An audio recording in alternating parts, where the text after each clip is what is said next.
Ravi de vous retrouver pour une nouvelle émission de marché. Nous sommes le jeudi 8 mai et ce n'est pas férié sur les marchés financiers, contrairement à cette journée qui est chômée en France. Et on va donc parler aujourd'hui principalement du gold avec un joli plan que j'ai en tête. Je vais vous en partager bien évidemment le détail un petit peu plus loin dans cette émission. Mais avant cela, comme d'habitude, attardons-nous sur l'actualité économique des marchés financiers. Et tout simplement, aujourd'hui, très peu de catalyseurs qui vont venir faire bouger les marchés, peut-être plus une réaction à ce qui a été fait du côté de la Fed hier, dont je vais vous faire un compte rendu un petit peu de ce qu'il faut retenir, parce qu'il y a eu pas mal d'éléments qui ont été dits par Jérôme Powell et je vous ai repris les principaux. Mais avant cela, pour aujourd'hui, on aura donc, comme vous le voyez, les inscriptions hebdomadaires au chômage et surtout, ça sera du côté du Royaume-Uni qu'il y aura de l'action puisque la Banque d'Angleterre publiera ses taux d'intérêt et fera sa fameuse lettre d'information. Donc, peu de news aujourd'hui. Côté des publications, résultats d'entreprises américaines, on aura quelques gros acteurs, Shopify, ConocoPhillips, Coinbase, Monster Beverage également. Donc, voilà, des choses à suivre bien évidemment si vous êtes, amateur de ces entreprises. C'est toujours très intéressant de pouvoir regarder s'il n'y a pas des belles configurations sur lesquelles on peut en profiter. Puisqu'on parle de publication de résultats, je vais vous en parler de 2 ce matin. Il y a Paycom, une entreprise spécialisée dans le milieu RH, qui a plutôt très bien publié et je trouve la configuration assez intéressante techniquement. C'est également pour ça que je vous ai parlé de Paycom.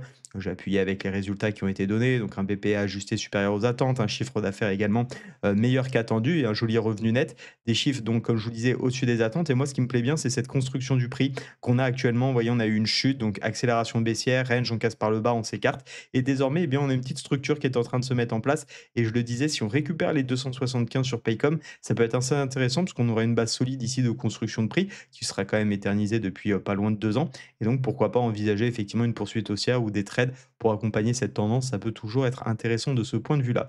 Autre titre qui est souvent apprécié, mais qui pour le coup là a déçu, c'est tout simplement Fortinet. Et si je vous en parle aujourd'hui, c'est pas tant pour vous dire c'est bien ou c'est pas bien. Je vous ai mis le détail, mais c'est plutôt pour encore une fois, on a une entreprise, la problématique elle est là. Ce sont voilà, même chose pour les prévisions annuelles. Fortinet vise un CA médian à 6,75 milliards contre 6,76. En réalité, c'est pas énorme, hein, comme différence, mais il y a aussi d'autres, prévisions qui ont été revues à la baisse, pas seulement sur le chiffre d'affaires et donc comme je vous le dis depuis un petit moment, que ça soit sur les lives ou sur les émissions, attention à tout ce qui est très, très cher, qui est très valorisé, notamment avec des PER excessifs parce que, bah, forcément quand on n'a pas la projection, en tout cas les prévisions qui correspondent ou alors qu'elles sont revues à la baisse, forcément, ça secoue un petit peu puisque je vous rappelle, hein, les marchés anticipent les résultats. On est toujours dans une, anticipation de prévision et donc si jamais on déçoit, eh bien, on a tendance à, prendre profit et surtout à alléger le risque et comme on peut le voir, bien, du côté de Fortinet, vous voyez, on avait un PER avant la publication des résultats à 46 et on vient de faire -12 puisqu'on tombe sur les, 93 dollars à l'action. Alors, ça reste pour autant, pas très inquiétant parce que 93, on va être autour des 90, on reste au-dessus de ce niveau finalement allez, on va parler au-dessus des 75, qui reste pour moi toujours très haussier donc c'est OK. Ça peut même permettre à ceux qui le souhaitent de renforcer, mais soyez effectivement prudents sur ce type de titre.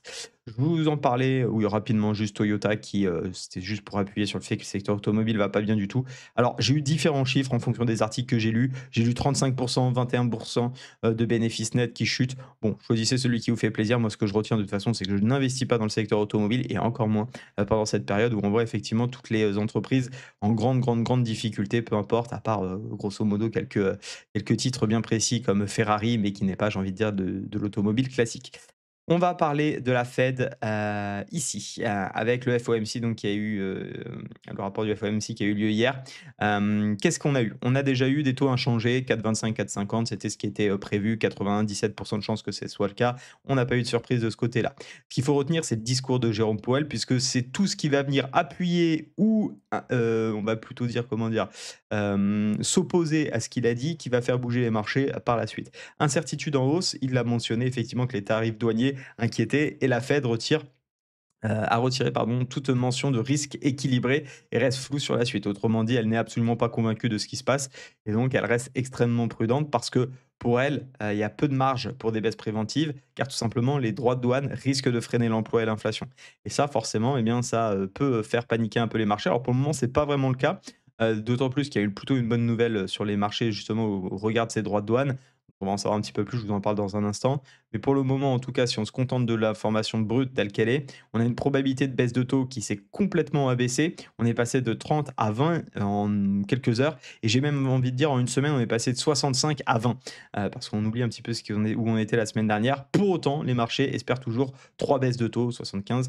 Mais ça revient à l'équivalent de 3 baisses de taux si on baisse de 0,25 par baisse.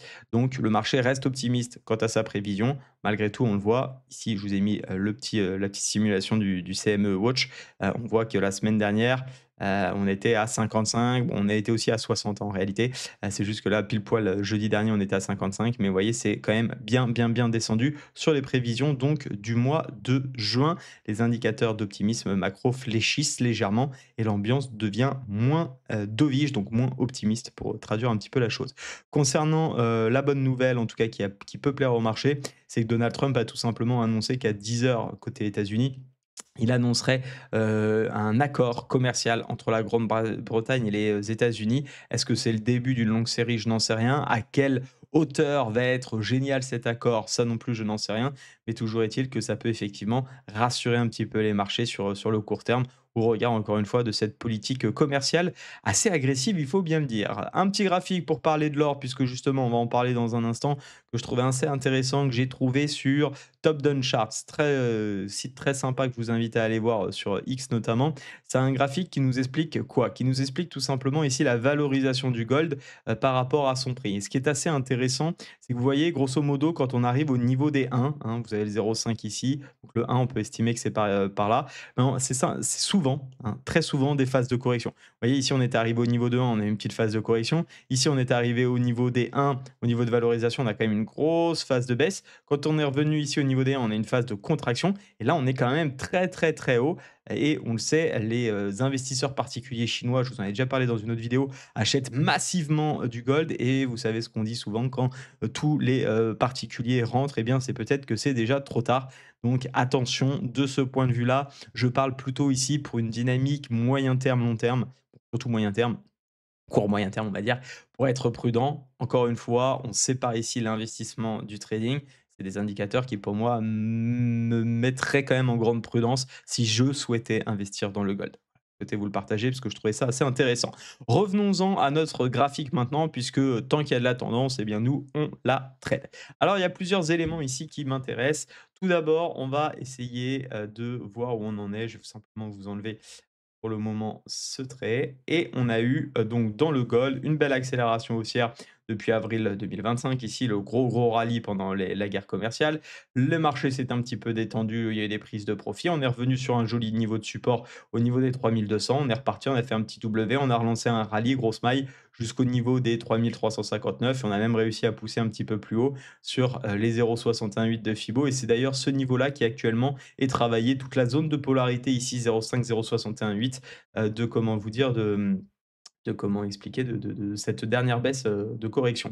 Hem, Différents plans. Si on est à l'achat, je trouve qu'on a un joli niveau d'invalidation parce que là, il y a vraiment, on peut à peu près tout faire, hein. Moi, je privilégierais encore les achats, mais encore une fois, on peut à peu près tout faire, pour moi. Si j'étais acheteur, j'essaierais effectivement de travailler cette zone avec une zone d'invalidation qui me semble assez claire, c'est les 3350 parce que si on va en dessous, bah, tout simplement, on aurait même court terme, hein, alors vraiment très court terme en 1 heure, mais on aurait un retournement de structure et on aurait surtout ce niveau finalement de polarité qui est en train d'être travaillé, qui lâcherait, donc il y aurait probablement des chances qu'on aille rechercher dans un premier temps les 3280, voire pourquoi pas beaucoup plus bas. Maintenant, ça, c'est le niveau d'invalidation. Qu'est-ce qu'on peut aller chercher comme objectif? Comme objectif, on peut aller chercher le dernier point haut ici sur les 3500. Et puis pour les amateurs de vraiment swing qui veulent accompagner potentiellement une tendance parce que vous estimez que ça peut encore beaucoup monter, eh bien tout simplement, j'ai reporté ici le fanion, hein. L'objectif du fanion, ce fanion, vous l'avez ici. Le fanion, c'est quoi? C'est une figure chartiste de continuation. Donc il faut bien évidemment l'observer dans une tendance. Alors elle peut être à la baisse ou à la hausse. Par contre, dans les hausses, il faut l'observer descendant et dans les baisses, il faut l'observer ascendant. Ce que j'entends par là, c'est-à-dire que si vous avez une baisse, votre fanion, vous devez l'observer comme ceci, OK? N'observez pas un fanion, tac, comme ceci par exemple. Ce n'est pas une figure, de continuation, OK? C'est d'ailleurs plutôt un biseau, il y a plus de chances qu'on casse par le haut pour repartir.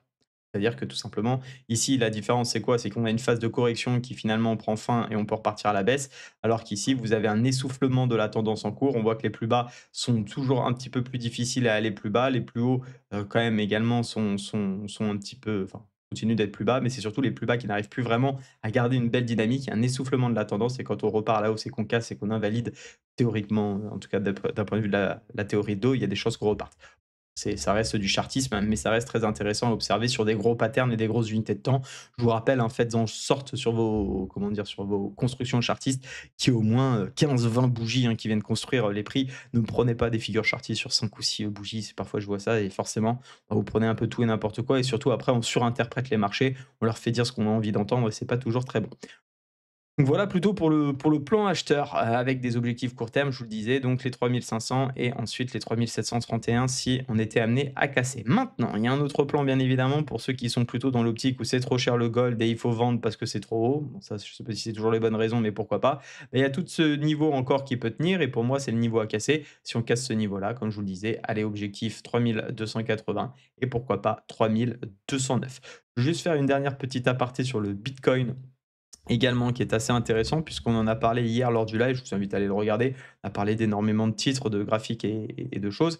Rappelez-vous, pour ceux qui étaient avec moi, hier, on voyait sur le graphique du bitcoin, hop, cette sorte de, 0,618 là dont je vous parlais, qui pour moi était assez intéressant. Essayer de payer au niveau des 61,8 avec une invalidation sous la zone ici de support pour remonter un petit peu où est-ce qu'on est. Voilà. L'idée revient à travailler les 0,618. On avait, justement une petite, confirmation ici de contraction du prix, mais toujours dans une tendance bien haussière. On voit qu'on a réussi à casser, ce dernier point haut et c'est un petit peu ce que je disais. Je pense que si on casse ce dernier point haut, il y a de fortes chances qu'on retourne au moins dans les 108-109, aller chercher le dernier ATH. Ça pourtant, ça pour le moment, ça se passe bien. Niveau d'invalidation, on le voit, on en a plusieurs ici qui viennent faire en support, en daily tout du moins.